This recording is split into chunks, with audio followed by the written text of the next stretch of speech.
Salam, saudaraku yang dikasihi Tuhan Yesus Kristus. Tanggal 9 April 2022 saya akan menyampaikan satu tema yang cukup penting.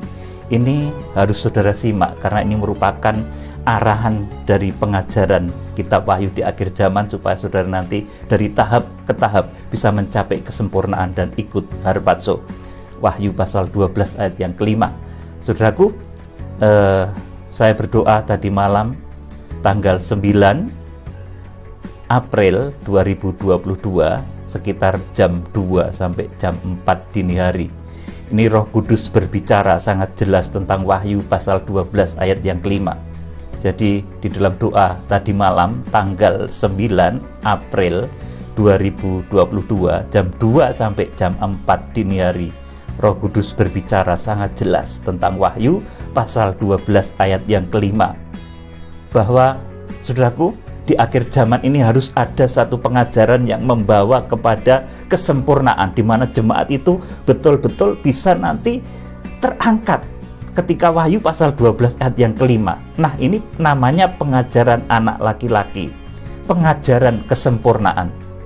Saudara yang dikasihi Tuhan, dan bahwa hamba Tuhan yang akan dipakai sebagai tangan kanan Tuhan di akhir zaman dalam Wahyu pasal 1 ayat 16 itu adalah hamba-hamba utusan-utusan Tuhan yang membawa jemaat kepada arah Wahyu pasal 12 ayat yang kelima. Hamba-hamba Tuhan yang akan dipakai oleh Tuhan membina jemaat dari tahap ke tahap, dari tingkatan iman ke tingkatan iman hingga sampai mencapai kesempurnaan. Itu hamba-hamba Tuhan yang akan dipakai oleh Tuhan menjadi pelaksana pekerjaan Tuhan di akhir zaman, menjadi bintang-bintangnya Tuhan, menjadi tangan kanannya Tuhan di akhir zaman, yaitu hamba-hamba Tuhan yang membawa jemaatnya dari tahap ke tahap hingga kepada kesempurnaan di Wahyu pasal 12 ayat 5 itu. Jadi pengajaran anak laki-laki ini adalah pengajaran kesempurnaan.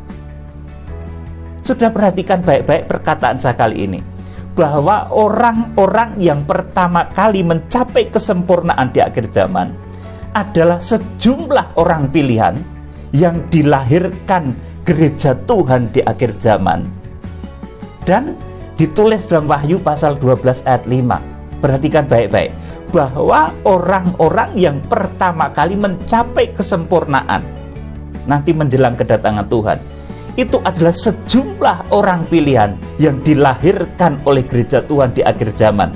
Dan ini ditulis dalam Wahyu pasal 12 ayat yang kelima. Dengan tanda langsung, yaitu orang-orang pilihan itu langsung dibawa kepada Allah dan ke tahtanya.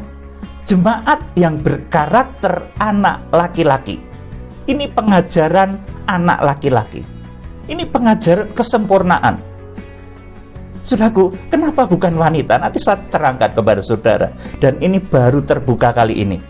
Saudaraku, bahwa orang-orang pilihan yang dilahirkan gereja akhir zaman, yang merupakan hasil output gereja akhir zaman, itu adalah orang-orang yang nanti akan langsung dibawa lari kepada Allah dan ke tahtanya. Ini dalam bahasa Wahyu pasal 12 ayat 5 disebut sebagai harpazo.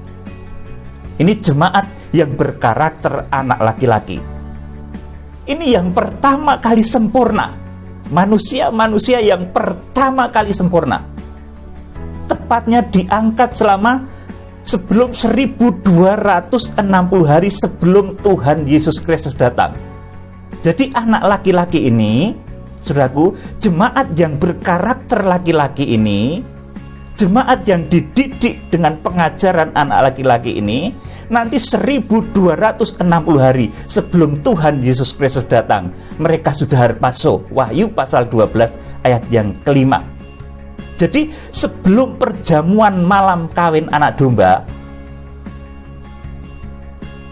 1260 hari sebelum perjamuan malam kawin anak domba. Sebab perjamuan malam kawin anak domba itu terjadi nanti pada 7 tahun terakhir, atau ditulis dalam kitab Wahyu pasal 19 ayat yang ke-6 sampai ke-8.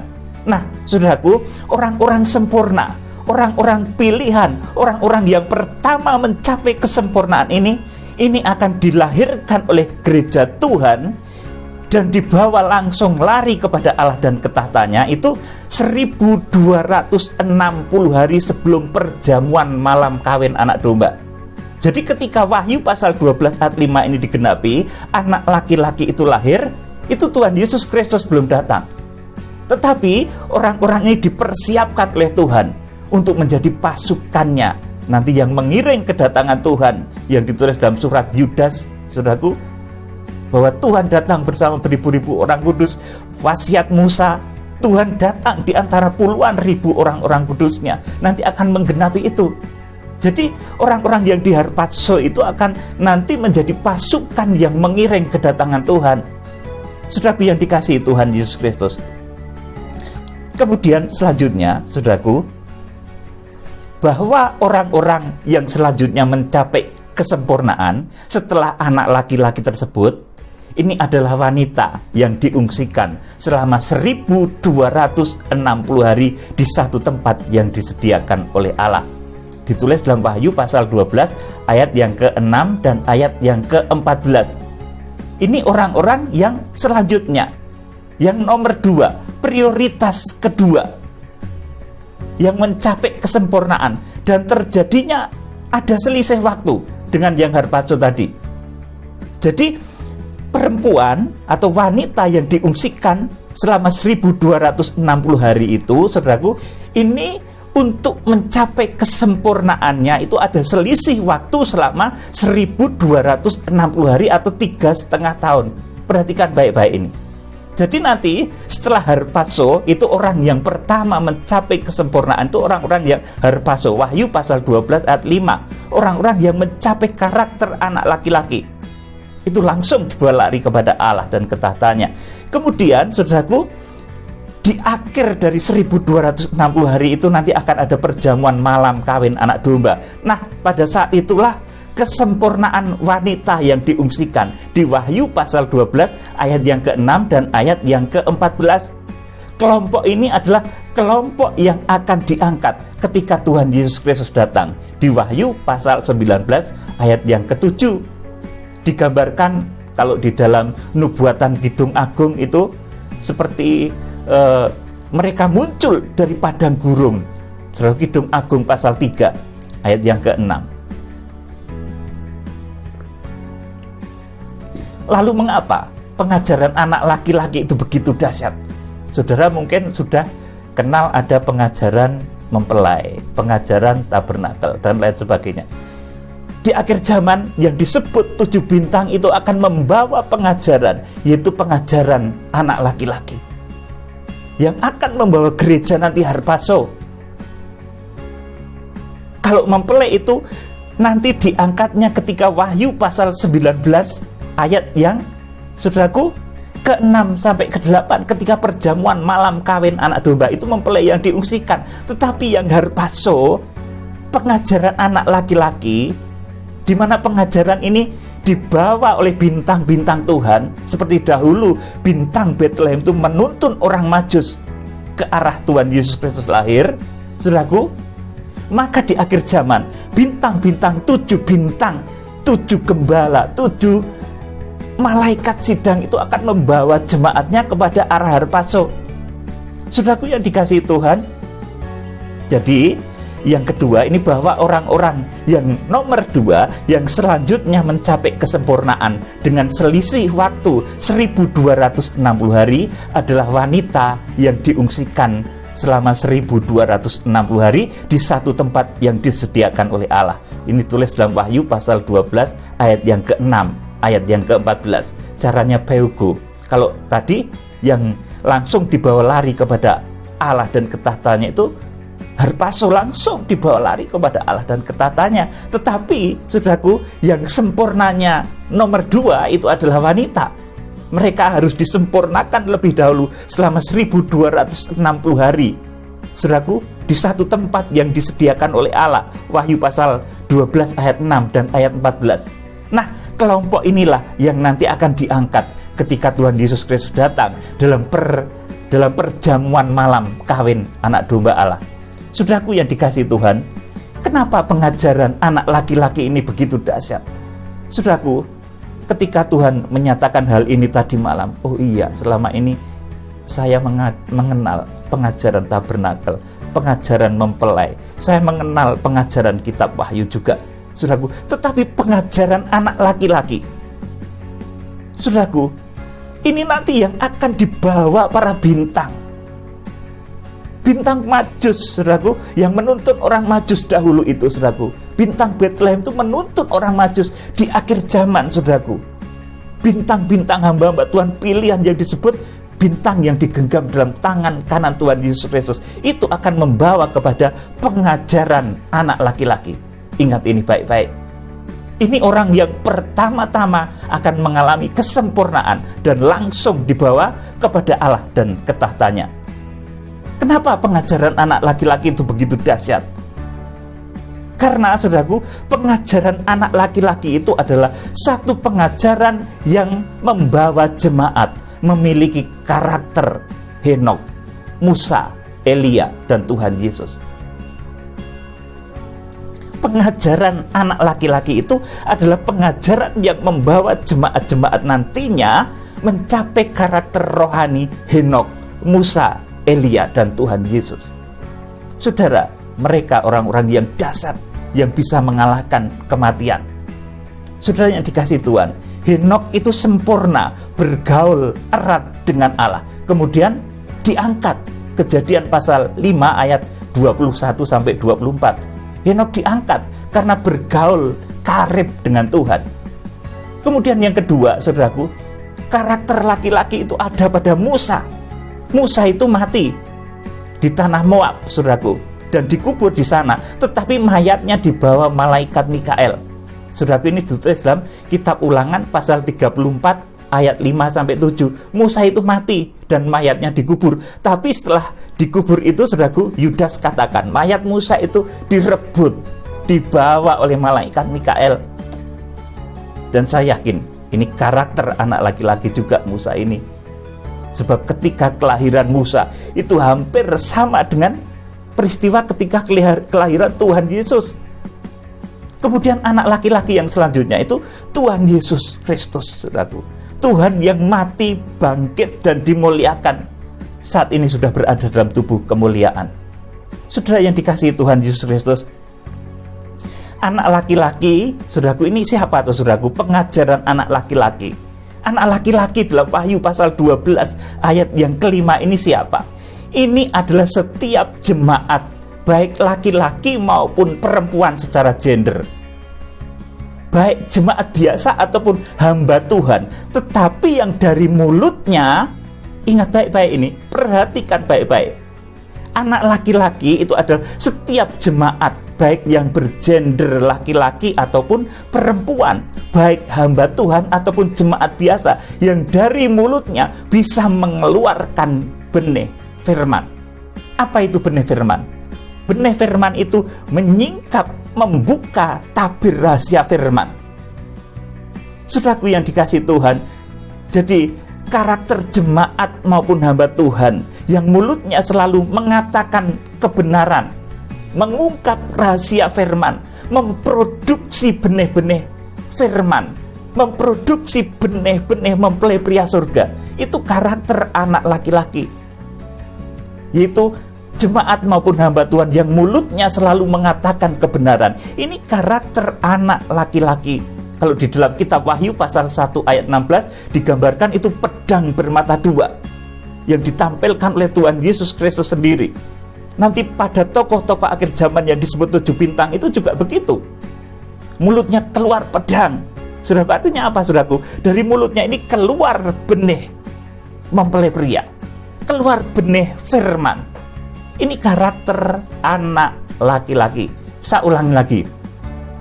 Karakter anak laki-laki itu adalah setiap jemaat yang bergender laki-laki maupun perempuan, baik jemaat maupun hamba Tuhan, yang dari mulutnya bisa memproduksi pembukaan rahasia firman, menyingkap rahasia firman.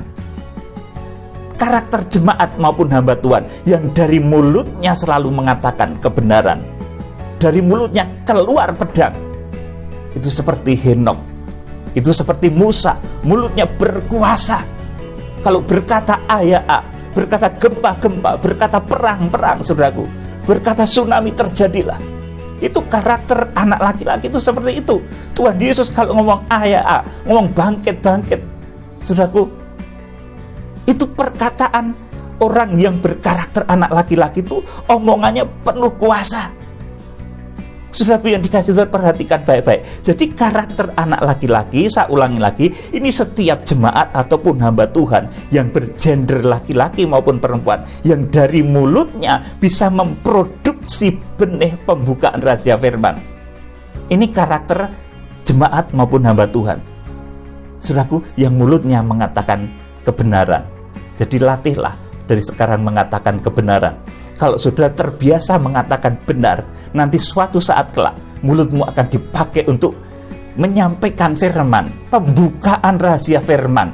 Saudara akan bisa mengungkap buka, saudara akan bisa memproduksi benih dari mempelai pria surga, benih firman dari mempelai pria surga. Itu karakter anak laki-laki. Makanya pengajaran anak laki-laki ini dahsyat, karena mereka adalah orang yang pertama-tama sempurna. Sebelum pernikahan, perjamuan malam kawin anak domba terjadi, orang-orang yang berkarakter anak laki-laki ini, saudaraku, 1260 hari sebelum perjamuan malam kawin anak domba, maka orang-orang yang berkarakter anak laki-laki ini sudah harpazo. Orang yang pertama-tama akan memperoleh keselamatan, kesempurnaan, diangkat hidup-hidup. Kemudian saya jelaskan karakter wanita itu apa, saudaraku. Karakter wanita itu adalah karakter pendengar dan pelaku firman. Akan tetapi tidak bisa menghasilkan benih firman, tidak bisa memproduksi pembukaan rahasia firman Tuhan. Ini karakter wanita, saudaraku. Jadi karakter wanita yang dimaksud di dalam Wahyu pasal 12 itu adalah jemaat yang dia mendengar, dia melakukan firman, tetapi dia tidak bisa memproduksi benih pembukaan rahasia firman. Maka nanti cara penyelamatannya juga beda. Nanti ini diungsikan. Kalau yang bisa memproduksi tadi, karena dia seperti Henok, Musa, dan Elia, seperti Tuhan Yesus, dia langsung harpazo. Tetapi yang ini pasif, mendengar, bisa melakukan firman, tetapi tidak bisa memproduksi benih. Tidak bisa memproduksi benih itu artinya wanita. Yang bisa memproduksi benih mempelai pria itu artinya laki-laki. Yang bisa memproduksi, menyingkap, membuka rahasia firman itu artinya dia laki-laki secara rohani. Orang-orang seperti ini yang disebut laki-laki. Kemudian yang disebut wanita itu adalah karakter jemaat yang bisa mendengar dan melakukan firman, tetapi tidak bisa memproduksi pembukaan rahasia firman. Saudara, jadi pendengar dan pelaku firman itu karakter wanita. Sekarang mari kita lihat susunan bait suci di dalam Wahyu pasal 12 ayat 1 sampai 17. Kita akan lihat susunan bait suci Allah, susunan tabernakel di dalam Wahyu pasal 12. Kalau secara umum ini terkena Shekinah Glory, tetapi ayat per ayat ini mengandung susunan tabernakel yang luar biasa ajaib. Saudaraku, kita akan baca Wahyu pasal 12 ayat 1 dan 2 dulu.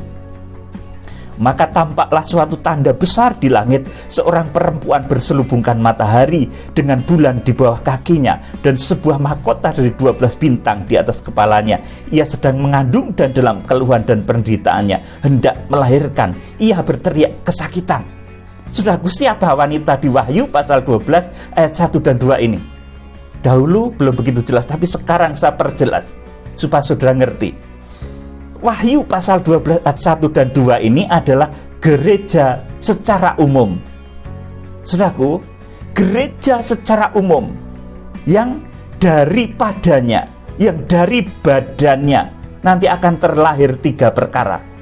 Yang pertama, anak laki-laki, Wahyu pasal yang ke-12 ayat yang kelima. Yang kedua, wanita itu sendiri, Wahyu pasal yang ke-12 ayat 1 ayat 2, Wahyu pasal yang ke-12 ayat 5, ayat 6, saudaraku. Jadi wanita itu sendiri, ini yang kedua. Kemudian yang ketiga, ini keturunan yang lain, Wahyu pasal 12 ayat yang ke-17, saudaraku. Jadi ini susunannya, anak laki-laki ini ruang Maha Kudus, kemudian wanita ini ruang kudus, keturunan yang lain itu pelataran. Ruang Maha Kudus tadi, saudaraku, itu adalah karakter anak laki-laki, karakter Henokh, Musa, dan Elia, Tuhan Yesus. Kemudian wanita itu orang yang bisa mendengar dan melakukan firman, tetapi tidak bisa memproduksi pembukaan rahasia firman, tidak bisa memproduksi benih firman. Ini ruang kudus. Kemudian pelataran itu keturunan yang lain, orang yang kanak-kanak rohani. Dan ketiga hal ini merupakan bagian dari wanita itu. Perhatikan baik-baik. Jadi wanita itu sendiri, Wahyu pasal 12 ayat 1 dan 2, itu nanti akan menghasilkan 3 perkara dari badannya. Dari badannya itu akan terlahir 3 perkara. Yang pertama anak laki-laki yang langsung harpazo. Itu orang-orang sempurna yang berkarakter anak laki-laki, berkarakter Henokh, Musa, Elia, dan Tuhan Yesus. Kemudian yang kedua, ini wanita itu sendiri yang diungsikan di Wahyu pasal 12 ayat 6 dan ayat 14. Kemudian yang ketiga, ini keturunan yang lain, ini kanak-kanak rohani. Nah, ketiga hal ini adalah bagian dari badannya wanita di Wahyu pasal 12 ayat 1 dan 2. Jadi sudah perhatikan baik-baik ya, baik anak laki-laki maupun wanita itu sendiri dan keturunan yang lain itu bagian dari wanita di Wahyu pasal 12 ayat 1 dan 2 ini. Bagian dari gereja secara umum. Nanti akan ada ruang Maha Kudus, ruang kudus, dan pelataran. Saudara simak ya, ini pelajaran penting dan sedikit sudah perlu konsentrasi. Ayat yang ketiga, maka tampaklah suatu tanda yang lain di langit, dan lihatlah seekor naga merah padam yang besar, berkepala 7 dan bertanduk 10, dan di atas kepalanya ada 7 mahkota. Saya sedang tidak akan bahas ini. Kemudian ayat yang keempat, dan ekornya menyeret sepertiga dari bintang-bintang di langit dan melemparkannya ke atas bumi, dan naga itu berdiri di hadapan perempuan yang hendak melahirkan itu untuk menelan anaknya segera sesudah perempuan itu melahirkannya. Sudah perhatikan ayat ini baik-baik. Jadi tujuan naga itu yang pertama itu untuk menelan anak laki-laki dari perempuan yang berpakaian matahari, bulan, dan bintang itu. Kenapa anak laki-laki itu yang akan ditelan? Sudah, karena ini orang-orang yang mencapai ruang Maha Kudus sangat berbahaya bagi iblis. Saudaraku, jadi tujuan utama iblis ini adalah anak laki-laki, bukan perempuan ya saudaraku. Ingat baik-baik, Wahyu pasal 12 ayat yang keempat ini, dan naga itu berdiri di hadapan perempuan. Pertamanya cuma berdiri di hadapan perempuan. Tujuannya apa?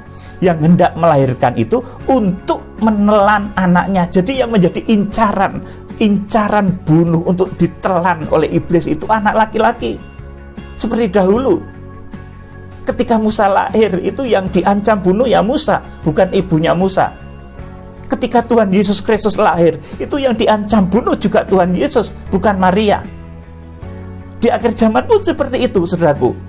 Iblis naga tua itu yang diincar adalah orang-orang sempurna yang menerima pengajaran anak laki-laki ini. Ini diincar oleh iblis, saudaraku. Yang menjadi incaran utama, tujuan utama iblis ini adalah anak laki-laki. Ingat peristiwa pembantaian anak laki-laki pada waktu Musa lahir. Itu yang dibantai, itu yang menjadi tujuannya sebetulnya bayi Musa. Ibunya Musa enggak, saudaraku. Kemudian, saudaraku, ingat juga ketika pembantaian bayi-bayi di bawah umur 2 tahun pada zaman Yesus, itu tujuannya juga adalah Tuhan Yesus, bukan Maria. Targetnya bukan Maria. Di sini jelas posisi level rohani dari anak laki-laki itu begitu tinggi, saudaraku. Jadi dari sini sudah terlihat jelas level dari rohani anak laki-laki yang dilahirkan. Baik ketika lahirnya Musa level rohaninya jelas jauh tinggi. zaman Tuhan Yesus, anak laki-laki itu, saudaraku, level rohani Tuhan Yesus jelas tinggi. Lebih tinggi dari Maria tentunya, saudaraku. Karena yang menjadi incaran dari bantaian Fir'aun pada saat Musa lahir itu Musa, bukan ibunya Musa. Yang menjadi incaran dibantai pada zaman Tuhan Yesus itu juga Tuhan Yesus, bukan Maria. Di akhir zaman pun yang menjadi sasaran amok naga itu sebetulnya yang akan dimakan, ditelan itu adalah anak laki-laki. Oleh karena itu pengajaran anak laki-laki ini sangat tersembunyi, dan saat ini kalau bisa terungkap itu merupakan satu kasih kemurahan Tuhan yang luar biasa. Saudaraku, kita ingat lagi ya saudaraku, peristiwa pembantaian anak laki-laki pada zaman Musa lahir itu bukan ibu Musa yang dikejar. Pembantaian bayi-bayi pada zaman Yesus itu bukan Maria targetnya. Di sini jelas posisi level rohani dari anak laki-laki, baik Musa maupun Tuhan Yesus itu seperti apa. Di akhir zaman juga seperti itu. Saudaraku, anak laki-laki inilah yang mencapai ruang Maha Kudus. Pengajaran yang mencapai ruang Maha Kudus, pengajaran anak laki-laki.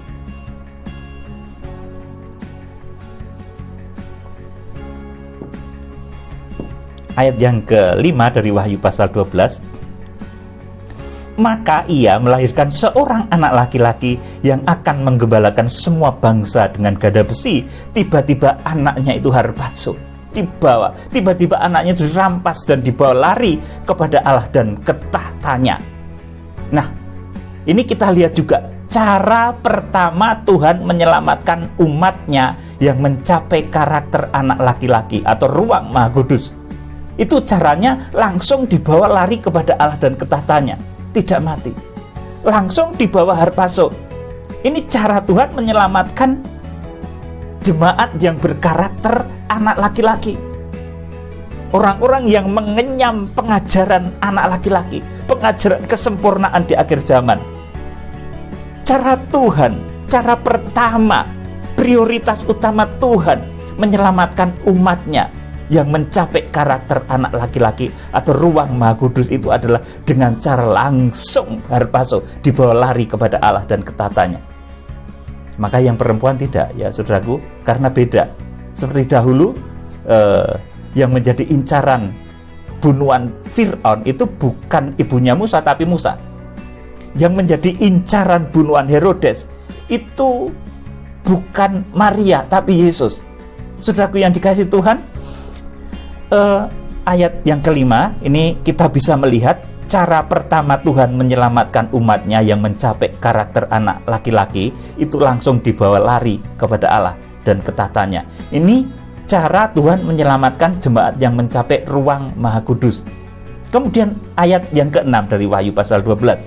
Perempuan itu lari ke padang gurun di mana telah disediakan suatu tempat baginya oleh Allah, supaya ia dipelihara di situ 1260 hari lamanya.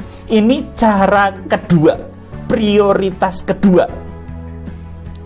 Cara Tuhan yang kedua untuk menyelamatkan umatnya yang mencapai karakter wanita, yaitu mereka yang bisa mendengar dan melakukan firman, tetapi tidak memproduksi benih-benih firman, tidak bisa membuka rahasia firman. Jadi orang-orang yang bisa mendengar dan melakukan firman itu karakter wanita. Tetapi karakter laki-laki itu bisa memproduksi pembukaan rahasia firman. Dari mulutnya keluar pedang, seperti Henok, Musa, Elia, Tuhan Yesus. Dari mulutnya keluar pedang. 7 bintang itu nanti juga gitu, dari mulutnya keluar pedang. Dikatakan dalam satu ayat nanti yang akan menghancurkan iblis Lewiatan yang melingkar dan meluncur itu nanti, saudaraku, pedangnya Tuhan. Saudaraku yang dikasihi Tuhan, sekarang kita akan baca Wahyu pasal 12 ayat yang ke-7. Kita tadi sudah tahu cara Tuhan untuk menyelamatkan orang yang mencapai ruang Maha Kudus karakter anak laki-laki itu langsung dibawa lari kepada Allah dan ke tahtanya. Kita juga tahu cara Tuhan yang kedua untuk menyelamatkan umatnya yang mencapai karakter wanita atau pendengar dan pelaku firman. Ini ruang kudus atau ruang suci itu dengan cara diungsikan. Wahyu pasal 12 ayat yang ke-6 dan ayat yang ke-14. Sekarang kita akan baca Wahyu pasal 12 ayat yang ke-7. Maka timbullah peperangan di surga. Mikael dan malaikat-malaikatnya berperang melawan naga itu, dan naga itu dibantu oleh malaikat-malaikatnya. Tetapi mereka tidak dapat bertahan. Mereka tidak mendapat tempat lagi di surga. Dan naga besar itu, si ular tua yang disebut iblis atau Satan, yang menyesatkan seluruh dunia, dilemparkan ke bawah. Ia dilemparkan ke bumi bersama dengan malaikat-malaikatnya.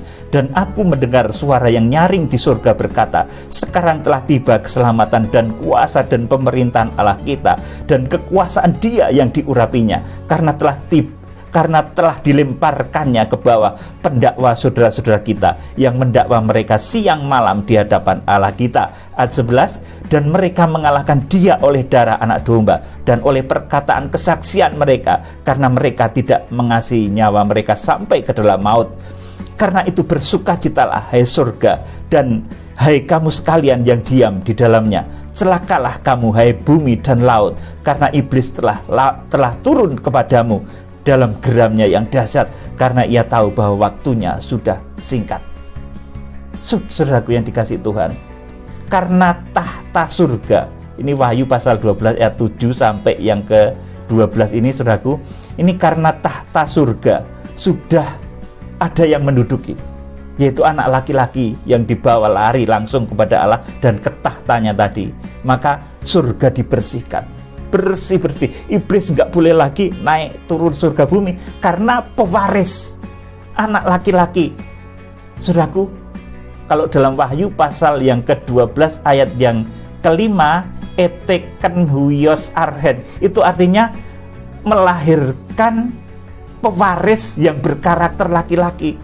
Saudaraku, ketika pewaris tahta surga itu sudah jadi, pewaris surga yang berkarakter laki-laki itu sudah jadi, orang-orang sempurna yang seperti Henok, Musa, Elia, Tuhan Yesus itu sudah jadi, saudaraku, maka surga dibersihkan, karena tahta surga sudah diduduki oleh pewaris yang berhak untuk duduk di surga itu, saudaraku, di tahta Allah. Saudaraku, dikatakan dalam Wahyu pasal 12 ayat yang ke-5, dibawa kepada Allah dan ke tahtanya. Saudaraku, luar biasa toh, laki-laki yang lahir di Wahyu pasal 12 ayat yang ke-5 ini langsung dibawa lari kepada Allah dan ke tahtanya. Artinya yang mewarisi tahta surga itu sudah ada, sudah jadi. Kemudian surga dibersihkan, iblis dicampakkan ke bumi. Dikatakan di sini, hai bumi dan laut, celakalah kamu hai bumi dan laut. Bumi itu nanti tempat munculnya nabi palsu, kemudian laut itu tempat munculnya antikris. Nanti kalau saya terangkan jauh ini dahsyat dan luar biasa. Saudaraku, kita akan baca Wahyu pasal 12 ayat yang ke-13.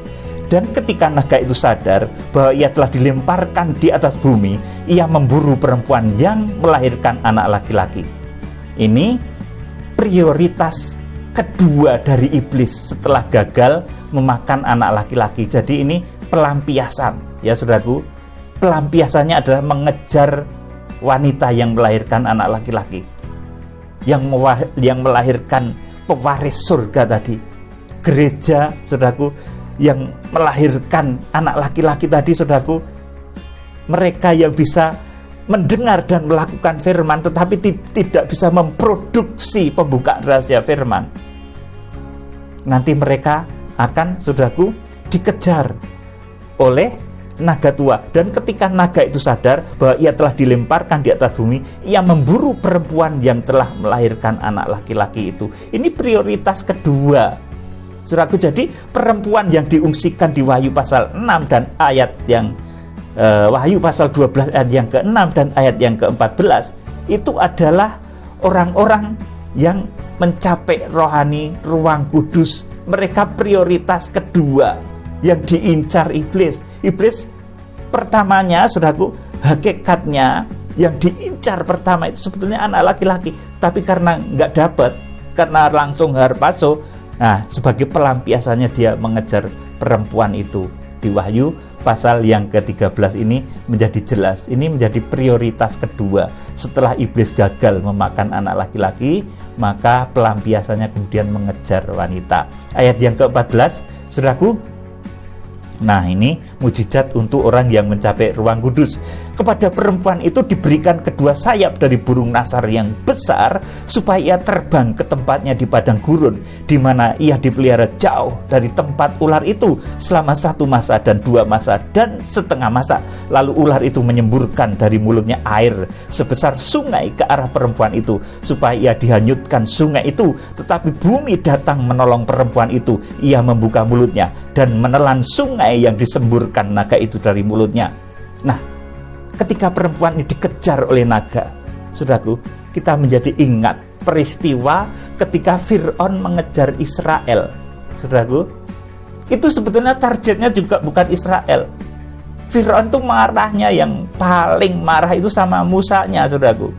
Yang dikejar itu sebetulnya Musa, saudaraku. Tapi karena yang mengikuti Musa juga banyak, saudaraku, yang menjadi pendengar dan pelaku apa yang dikatakan Musa itu banyak, akhirnya bangsa Israel dikejar. Tujuan utamanya itu Musa yang dikejar ketika setelah Paskah terakhir di Mesir waktu itu, saudara, kemudian membelah Laut Tebruk. Itu sebetulnya yang dikejar itu, bencinya si Fir'aun itu adalah kepada Musa, karena penyebab segala malapetaka, penyebab Israel harus mengungsi itu Musa.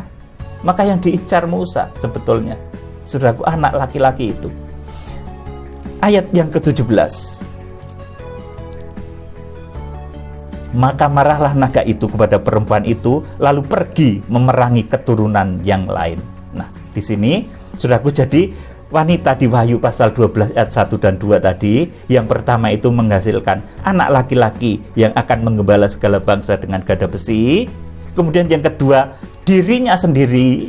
Kemudian yang ketiga, dari badannya perempuan itu juga melahirkan keturunan yang lain. Ini kanak-kanak rohani. Gereja di akhir zaman, saudaraku, nanti akan melahirkan orang-orang yang sempurna. Kemudian dia sendiri. Di samping itu, gereja akhir zaman juga akan menghasilkan, melahirkan orang-orang yang rohaninya masih kanak-kanak. Ini nggak bisa dipungkiri, karena bait suci Allah itu memang ada 3, yaitu saudaraku, 3 tingkat, yaitu ruang Maha Kudus, ruang kudus, dan pelataran. Ruang Maha Kudus diharpaso, ruang kudus diungsikan, peugo, kemudian pelataran ini seizin Allah diinjak-injak oleh antikris selama 1260 hari. Wahyu pasal yang ke-11 ayat 1 dan 2. Saudaraku yang dikasih Tuhan, jadi Wahyu pasal 12 ayat 17, maka marahlah naga itu kepada perempuan itu, lalu pergi memerangi keturunannya yang lain yang menuruti hukum Allah dan memiliki kesaksian Yesus. Ini prioritas ketiga, adalah tertinggal di masa antikris.